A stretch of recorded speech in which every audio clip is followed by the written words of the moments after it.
Hello, I'm Mantastic and Fantastic, and today I managed to write a little article, which has been quite some time, but it's on the 4-player new PvP mode for Season 1. So 4-player was just released, and it is a new game mode that shares many similarities to 8-player, but with a few small nuances.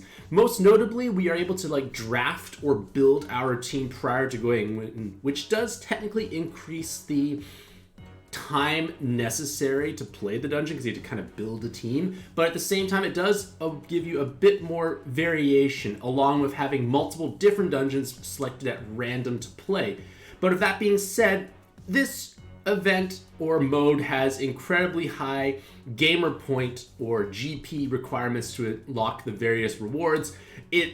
You gain GP at a terribly slow rate, and you need a monstrously large amount to unlock the full reward, so it can be a little frustrating, but at the same time, let's at least take a little bit of a look at it. So, what's different is this monster pool and drafting, because there's a giant pool of available monsters, and each of them has certain benefits or pros and cons, and their awakenings will influence the matching bonuses you can acquire, along with their active skills being possibly quite valuable. So, they're kind of somewhat grouped into certain categories, so to speak. Like, toy dragons, for instance, are all going to have the same set of awakenings: L, follow-up attack, and 3 attribute.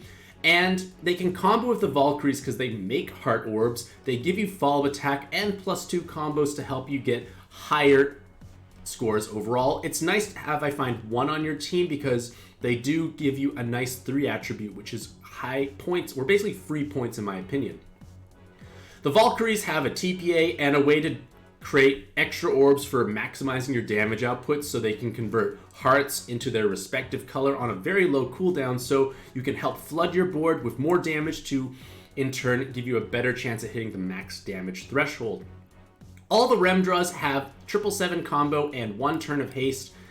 I often skip these. I don't really find myself really picking these very often because, sure, they do damage, but having orb generators to trigger specific matching bonuses tend to be more lucrative by comparison, so I find myself just skipping the Rem draws most of the time.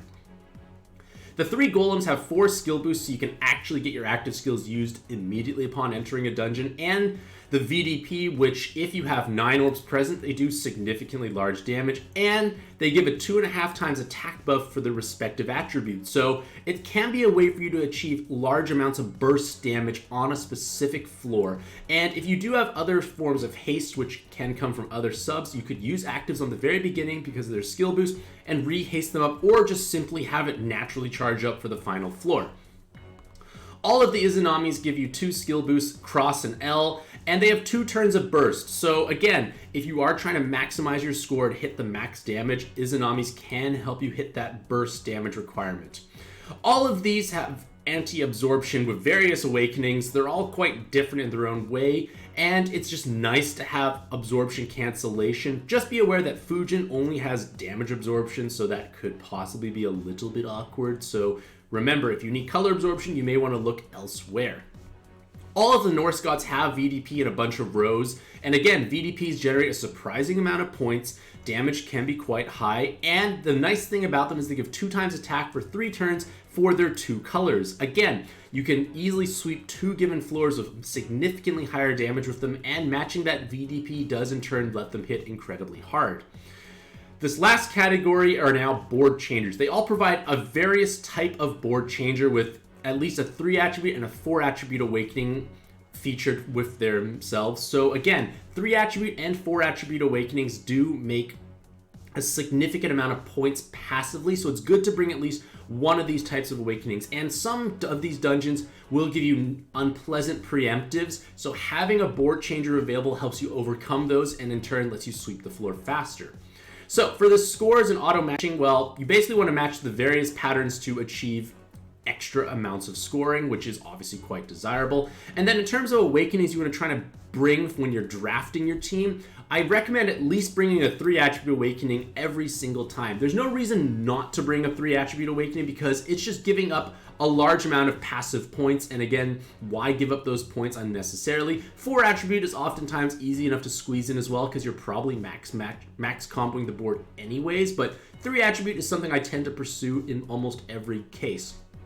Follow-up attack gives you style points for hearts, along with certain instances needing to actually overcome resolve spawns. And again, hearts can't actually trigger points any other way, so it's at least a way for you to kind of like weaponize your hearts, so to speak.